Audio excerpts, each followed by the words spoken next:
మీకు ఉదయకాల శుభములు. అనుదిన వాక్య ధ్యానం డైలీ బ్రెత్కు మీకు స్వాగతం. Praise the Lord. దేవుని పరిశుద్ధ నామమునకు మహిమ కలుగును గాక. కూడిన మీ అందరికీ హృదయపూర్వక వందనాలు. ఈరోజు కొరకు సిద్ధపరచిన దేవుని వాక్యాన్ని చదువుకుందాం. 103వ కీర్తన 7వ వచనాన్ని నేను చదువుతున్నాను, జాగ్రత్తగా ఆలకించండి. ఆయన మోషేకు తన మార్గములను తెలియచేసెను, ఇజ్రాయేలు వంశస్థులకు తన క్రియలను కనుపరిచెను. ప్రియులారా, దేవుడు సార్వభౌముడు, ఆయన సర్వాధికారి, ఆయనకు అసాధ్యమైనది ఏదీ లేదు. ఆయన మోషేకి మార్గములను తెలియపరిచాడు, క్రియలను కనపరిచాడు. రెండు విషయాలు ఇక్కడ చూస్తున్నాం. First of all ways, secondly works. Ways and works. ఈ మార్గాలు, ఈ క్రియలు సార్వభౌముడు ఏది నిర్దేశిస్తే అవే మనం పాటించాలి. ఆ మార్గంలో నడవాలి, ఆ క్రియలను మనం అలవర్చుకుని మన జీవితంలో ముందుకు సాగాలి. ఎలా అండి? ఈజ్ ఇట్ పాసిబుల్ అంటే ఎగ్జాక్ట్లీ పాసిబుల్, సాధ్యమే. ఇప్పుడు ఒక వ్యక్తితో స్నేహం చేయాలి అంటే ఆ వ్యక్తిని కొన్నాళ్ళు అబ్జర్వ్ చేస్తాం కదా. అలవాట్లు ఏమిటి, నడవడిక ఎలా ఉంది, వేటిని ఇష్టపడుతున్నాడు, ఎక్కడ టైం స్పెండ్ చేస్తుంది ఆమె, ఏ విధంగా ఆమె వ్యవహార శైలి ఉంటుంది, అంతే కదా. అంతకు ఎందుకని వారు అపరిచితులుగా ఉన్నారు మునుపు. నీకు వారితో పరిచయాన్ని పెంచుకోవాలనుకుంటున్నావు, వారిని వెంబడించాలనుకుంటున్నావు. వారి అలవాట్లు, ఇతరులతో వారికి ఉన్నటువంటి సంబంధ బాంధవ్యాలు ఏమిటి, ఇవన్నీ ఆలోచించిన తర్వాత, గమనించిన తర్వాత, అంతేకాదు వారి కుటుంబ నేపథ్యం ఏమిటి, ఇవన్నీ ఆలోచించి వెంబడిస్తాం. అలాగే యేసుక్రీస్తు ప్రభు విషయంలో కూడా మనం అలా ఉన్నామా లేదా? దేవుని మార్గాలను అధ్యయనం చేస్తున్నామా? యేసుక్రీస్తు ప్రభువుని రక్షకునిగా అంగీకరిస్తే దేవుని వాక్యం తెలుస్తుంది, మోషేకి మార్గాలను తెలియపరిచాడు, తన క్రియలను దేవుడు కనపరిచాడు. ఎందుకని మోషే గురించి అంత ప్రస్తావన తీసుకొస్తున్నాడు?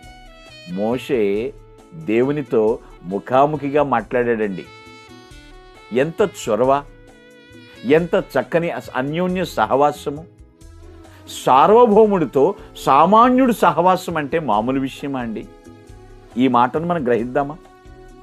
మోషేకి దేవుడు తన మార్గాలు తెలియపరిచాడు.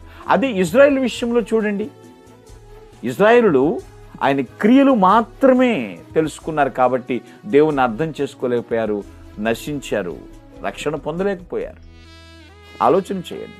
మనము కూడా కేవలము క్రియలు మాత్రమే చూస్తే రక్షింపబడలేమండి. క్రియలు మాత్రమే చూడకూడదు.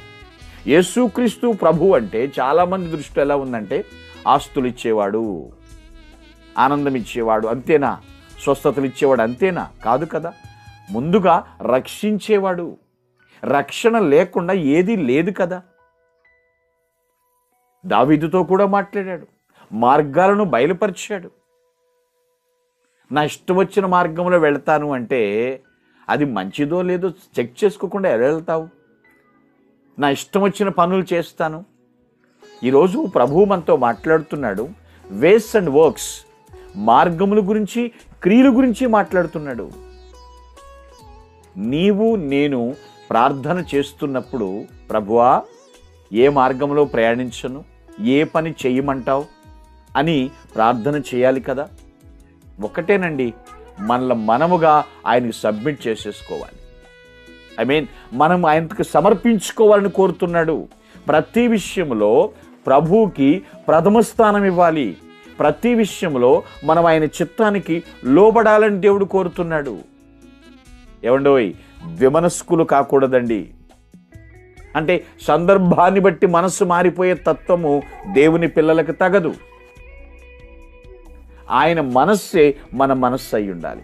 అటువంటి అప్పుడు ఎటువంటి ఆందోళన చెందాల్సిన పని లేదు, ఎటువంటి బలహీనతలో కూడా భయపడాల్సినటువంటి పనే లేదు. ఆందోళన చెందినప్పుడు దేవుని సన్నిధిలో గడిపితే దేవుడు మనకు సమాధానం ఇస్తాడు, తన వాక్యం ద్వారా మనతో మాట్లాడతాడు. ఎందుకంటే సమాధానకర్తకు అధిపతి.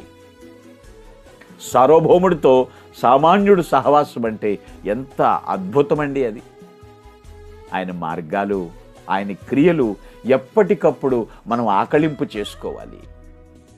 ఎందుకంటే కొందరి మార్గాలు వాళ్ళ దృష్టికి వాళ్ళకి తిన్నగా కనపడొచ్చు, కానీ తుదకది మరణానికి దారితీస్తుందేమో. ప్రభు వాక్యం సెలవిస్తుంది, పాపుల మార్గమును నిలబడొద్దు అని. నువ్వు పాపము చేయకపోయినా ఆ మార్గంలో నిలబడితే అలాగే నిన్ను అంచనా వేస్తారు కదా. అదేంటండి, నేను పరిశుద్ధుణ్ణి, నేను పరిశుద్ధురాల్ని, నాకు ఆ పాపముతో పొత్తు లేదని నువ్వెంత చెప్పినా ఎందుకు అక్కడ నిలబడతావు? దేవుని వాక్యము సెలవిస్తుంది, ప్రభువు నీతో సహవాసము కోరుతున్నాడు. ఆయన మార్గాల్లో ఆయన చెయ్యి పట్టుకుని నిన్ను నడిపించాలని ఆశిస్తున్నాడు. ఆయన చేతి పని కాబట్టి మనం ఆ క్రియల ద్వారా మనల్ని సంతోషపెడుతున్నాడు. ఆయన ఏం పని చేశాడు? మనకి తన శిలువ కార్యము ద్వారా మనల్ని రక్షించాడు. ఈ రోజుకి నీకు అర్థమైనవా ఆయన మార్గాలు? ఆయన క్రియలు నీకు అర్థమైనవా? ఆయన నిత్య సంతోషాన్ని ఇచ్చేవాడు, నిత్య సమాధానాన్ని ఇచ్చేవాడు, నిత్య రక్షణ అనుగ్రహించేవాడు. అంతేకాదు నిత్య జీవాన్ని కూడా మనకు ప్రసాదించేవాడు. ఆయన సార్వభౌముడండి. ఆయన ఆ సార్వభౌముడితో మనం సహవాసం చేస్తున్నామంటే ఎంత సంతోషించాలో తెలుసా ప్రియులారా? ఎంతగా ఆనందించాలో తెలుసా? ఆయన దృష్టిలో గొప్ప దేవుడండి, సార్వభౌముడు, ఆయన సర్వశక్తిమంతుడు. దేవుని యొక్క సన్నిధిలో నిత్య సంతోషములు కలవు అని ఎందుకంటున్నాడు తెలుసా? ఆయన మార్గాలను ఇష్టపడాలి. నీకు ఇష్టం వచ్చిన మార్గంలో నడవడం కాదు, దేవుని మార్గం ఉంది. ఎందుకంటే నేనే మార్గము సత్యము జీవం అన్నాడు. ఆయన చేతి పనండి మనం, ఆయన చేతి పని. ఆయన స్వహస్తాలతో మనల్ని చెక్కుకున్నాడు, మనల్ని తయారు చేసుకున్నాడు. కర్త కర్మ క్రియ ఆయనే కదా. ఎప్పుడైతే ఆయన మార్గాన్ని మనకు చూపించాడో, ఆయన క్రియలు మనకు కనపరిచాడో మనము గ్రహించాలి. ఎవరో ఏదో అన్నారని కళ్ళు మూసుకుని ప్రవర్తించకూడదు. ఎప్పుడు కూడా అలా వెళ్ళిపోవటం ఉండకూడదండి. ఎప్పుడు కూడా ఏం ఆలోచిస్తున్నాం? ఈ విన్న వాక్యమును బట్టి మనం ఏం ఆలోచిస్తున్నాం? దావీదుకు నేర్పించాడు, మోషేకు మాత్రమే కాదు దావీదుకు నేర్పించాడు. ఇప్పుడు మనకి కూడా దేవుడు నేర్పిస్తున్నాడు. ఆయన మార్గంలో ప్రయాణిద్దాం, ఆయన క్రియలను బట్టి మనము ముందుకు సాగుదాం. ప్రియులారా, ప్రభువా, నా భవిష్యత్తును నీ చేతులకు అప్పగిస్తున్నాను, నా జీవితాన్ని నీ చేతుల్లో పెడుతున్నాను. ఆయన ఖచ్చితంగా మనల్ని హ్యాండ్ ఓవర్ చేసుకుంటాడు, మన బాధ్యతను తీసుకుంటాడు. ఆయన దేవుని యొక్క కృపను మన చుట్టూ కూడా ఆవరింప చేస్తాడు. ఆయన అభిషేకంతో మనల్ని కప్పుతాడండి. ఇంకో విషయం చెప్పనా? నువ్వు వదిలిపెడుతున్నావేమో కానీ దేవుని చెయ్య, ఆయన నీ చెయ్యి ఎప్పుడు కూడా విడిచిపెట్టాడు. ఆయన క్రియలు ఎంత అద్భుతాలుగా చేస్తాడో తెలుసా? ప్రార్థించుకున్నాం. దయగలిగిన తండ్రి, వందనములు. నువ్వు సార్వభౌముడవు, సామాన్యులైన మాతో మీరు సహవాసం చేయటానికి ఇష్టపడుతున్నారు. నీ మార్గములు, నీ క్రియలు, అద్భుతములు మాకు తెలియపరిచిన రీతిగా, మీరు మాకు బయలుపరిచిన రీతిగా మేము నీ మార్గములు నడుస్తూ మీరు చూపించిన క్రియలు మేము చేస్తాం. మమ్మల్ని అందరినీ మీ హస్తములకు అప్పగిస్తూ వింటున్న వారి ప్రతి ఒక్కరిని కూడా ప్రభువా నీ యొక్క చల్లని చూపుతో ఆశీర్వదించమని క్రీస్తు పేరిట ప్రార్థించి దీవిస్తున్నాను తండ్రి. ఆమేన్. ప్రభు కృప మీకు సదా తోడై ఉండునుగాక. ఆమేన్. Thank you.